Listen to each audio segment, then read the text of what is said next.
नमस्कार मित्रों, आपका संभावना सुरभि संवाद चैनल में स्वागत है। आज हम आपके सामने प्रस्तुत करने जा रहे हैं दो भाषण जो बच्चियों द्वारा दी गई है। यह भाषण एक व्याख्यान प्रतियोगिता जो अनुमंडलीय स्तर पर आयोजित की गई बाढ़ में, उसके कुछ अंश आपके सामने प्रस्तुत करने जा रहे हैं। इसमें 11 स्कूल के बच्चों ने भाग लिया। यह व्याख्यान प्रतियोगिता पुण्य श्लोक सूरज प्रसाद सिंह के 102वीं जयंती पर आयोजित हुई। पुण्य श्लोक सूरज प्रसाद सिंह बाढ़ कॉलेज, अनुग्रह नारायण सिंह बाढ़ कॉलेज के संस्थापक रहे हैं, एक स्वतंत्रता सेनानी एवं कुशल साहित्यकार भी थे और प्राचार्य के तौर पे उन्होंने एनएस कॉलेज बाढ़ में कई सालों तक योगदान दिया। उनके योगदानों को और बाढ़ के लिए किए गए कार्यों को भुलाया नहीं जा सकता। आज उनकी 102वीं जयंती पर एक अनुमंडलीय स्तरीय व्याख्यान समारोह प्रतियोगिता आयोजित हुई, जिसमें 11 विद्यालयों के छात्राओं ने भाग लिया। उसमें 22 प्रतिभागियों ने अपना, हर एक विद्यालय के दो प्रतिभागियों ने अपना नामांकन दिया एवं 22 प्रतिभागियों में आपके आज जिनका मैं आपके सामने भाषण प्रस्तुत करने जा रहा हूँ, उसमें 2 बच्चियाँ हैं। एक 9वीं क्लास में है जिनका नाम है कनक प्रज्ञा और एक 8वीं क्लास में है अर्चना कुमारी।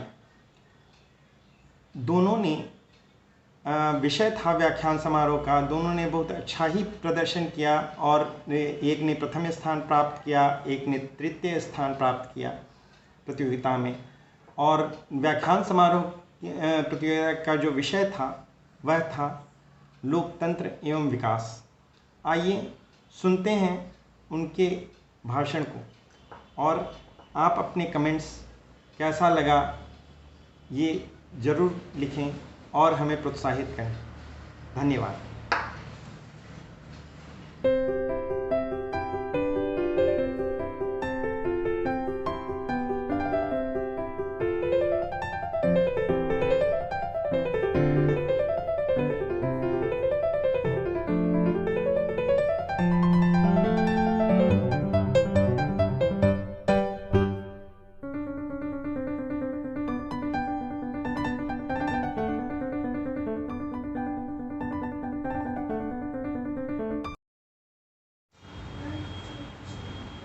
उपस्थित निर्णायक मंडल के सदस्य, महानुभावों, गुरुजनों एवं साथियों, मैं लोकतंत्र और विकास पर अपनी बात रखने से पहले अर्ज करती हूँ कि संभावना का सुंदर ललाम दोस्तों, संभावना का सुंदर ललाम दोस्तों, मनी का स्वीकारिए सलाम दोस्तों, मनी का स्वीकारिए सलाम दोस्तों। लोकतंत्र 2 शब्दों का मेल है, लोक यानी जनता और तंत्र यानी शासन, जनता का शासन। परंतु यह सत्य है क्या? आपने कभी एहसास किया कि हम जनता के शासन में जी रहे हैं? शासन, अरे शासन तो जनाब मंत्री संतरी का है, वीडियो का है, सीओ का है, विधायक जी और मुखिया जी का है। फिर इसे लोकतंत्र ना कहकर पावर तंत्र कहना ज्यादा उचित रहेगा। भारत ने विश्व को लोकतंत्र दिया, पंचशील दिया, अहिंसा दी, योग और अध्यात्म दिया, किंतु खुद बीमार लोकतंत्र लेकर दुनिया के दरवाजे पर खड़ा है। भारतीय लोकतंत्र का सबसे सुंदर पक्ष यह है कि कमाता है धोती वाला और खाता है टोपी वाला। कानून का भय केवल और केवल गरीब रखता है। जो सज्जन है उनके लिए कानून जूते की नोक पर रखता है। और फिर विकास की बात, तो विकास तो जनाब उसी का ना होगा जो पावर में है, पोजीशन में है। लोकतंत्र में विकास का नजारा महानगरों में दिखाई देता है। कहने को तो लोकतांत्रिक सरकार का बजट गांव और गरीबों को समर्पित होता है, किंतु कल्याण नगर शहर के घनान सेठों का होता है।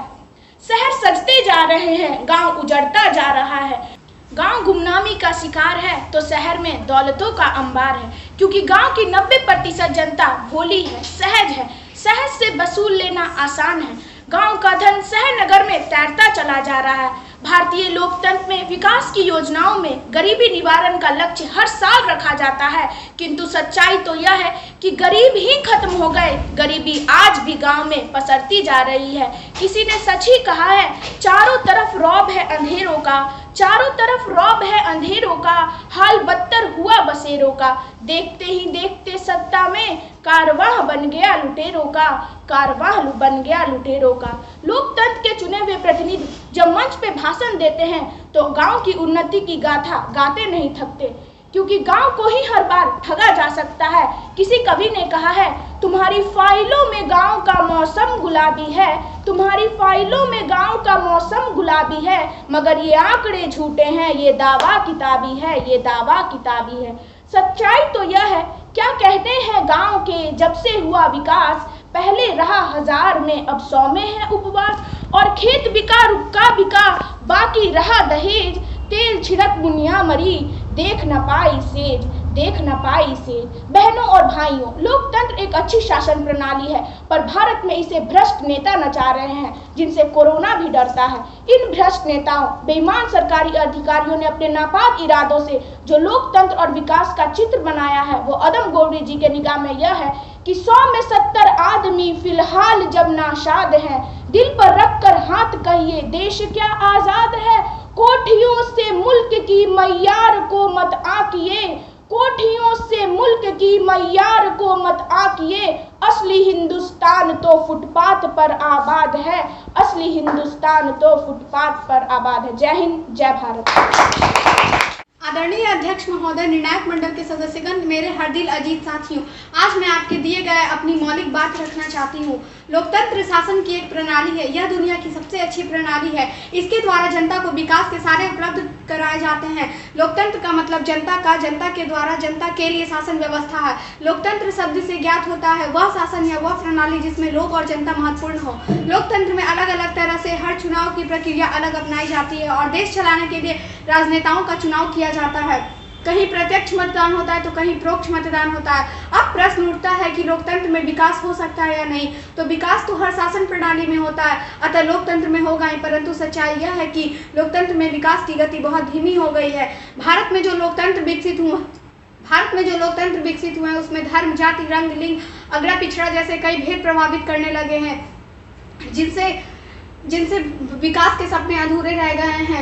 हमारे देश के नेताओं ने सोचा था कि हम एक ऐसी प्रजातांत्रिक देश बनाएंगे जिसमें सभी पढ़ेंगे, सभी आगे बढ़ेंगे, किंतु हुआ इसके विपरीत। राजनीति में तो सत्ता पाने वाले वर्ग ही सही मायने में विकसित हो पा रहे हैं, आम जनता तो आज भी असहाय, पीड़ित, उपेक्षित है। भारत के लोकतंत्र पर व्यंग करते हुए किसी ने कितना बढ़िया लिखा है कि प्रजातंत्र की आंखों में हम है केवल वोट, प्रजातंत्र की आंखों में हम है केवल वोट, और वोट की हैसियत है कंबल कुर्ता कोट, और वोट की हैसियत है कंबल कुर्ता कोट। लोकतंत्र में संख्या बल के आधार पर चुनाव होता है, जिसमें गुण की प्रधानता गौण हो जाती है। इसमें ज्यादातर धनी वर्ग के लोग ही चुनाव को इन प्रकारों से धनवत से जनवत को खरीद लेते हैं और चुनाव जीत जाते हैं, और फिर वे मंत्री, मुख्यमंत्री, प्रधानमंत्री या अन्य किसी ओहदा बनकर वे सरकारी खजाने की गाड़ी को लूटने लगते हैं। किसी ने कितना बढ़िया कहा है कि हम भी लूटे तुम भी लूटो, हम भी लूटे तुम भी लूटो, लूटने की है आज़ादी, सबसे ज़्यादा वो लूटेगा जो पहनता खादी है, जो पहनता खादी है। मेरे हरदिल अजीत साथियों, आज हम सब इस जगह पर इस उम्मीद के साथ इकट्ठे हुए हैं कि लोकतंत्र में विकास की गति को तेज करने के लिए हम सब क्या कर सकते हैं। वैसे लोकतंत्र में वोट देने के बाद हमारे पास करने के लिए बहुत कुछ भी नहीं बचता था, क्योंकि सब कुछ करने की जिम्मेदारी सरकार के पास हो जाती है, अधिकतम वोट पाए हुए दल की हो जाती है। वैसे वे करते इतना ही नहीं कि हर गांव, हर कस्बा, हर नगर, शहर दुल्हन की तरह सज जाए। वैसे अगर ईमानदारी से जनप्रतिनिधि से काम करें तो कुछ भी असंभव नहीं है, कुछ भी असंभव नहीं है। यह सपना भी साकार हो सकता है। ऐसा ही तो पश्चिमी देशों में हुआ था।